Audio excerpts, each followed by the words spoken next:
ଖୋର୍ଦ୍ଧା ଜିଲ୍ଲା ବଙ୍ଗିରା ଗ୍ରାମରୁ ଏକ କୂଅରୁ ହରିଣଟିକୁ ଗ୍ରାମବାସୀମାନଙ୍କ ଦ୍ୱାରା ଉଦ୍ଧାର କରାଯାଇଛି। ସୂଚନା ମୁତାବିକ ହରିଣ ଭଳି ଦେଖାଯାଉଥିବା ଏହି ଜନ୍ତୁଟିକୁ କେହି କେହି ସମ୍ବଳ ବୋଲି କହୁଛନ୍ତି।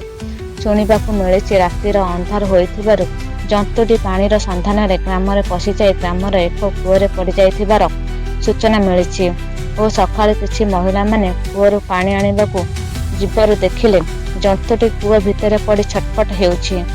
ତେଣୁ ମହିଳାମାନେ ଗ୍ରାମବାସୀମାନଙ୍କୁ ଖବର ଦେବାରୁ ଗ୍ରାମବାସୀ ଖୋର୍ଦ୍ଧା ଜିଲ୍ଲା ଅଗ୍ନି ବିଭାଗକୁ ଅବଗତ କରାଇବା ସହିତ ବନ ବିଭାଗକୁ ଖବର ଦେଇଥିଲେ ଏବଂ ଗ୍ରାମବାସୀଙ୍କ ଦ୍ୱାରା ସେ କୂଅରୁ ହରିଣଟିକୁ ଉଦ୍ଧାର କାର୍ଯ୍ୟ କରାଯାଇଥିଲା। ବ୍ୟୁରୋ ରିପୋର୍ଟ ଆମ ଖବର ଲାଇଭ 1।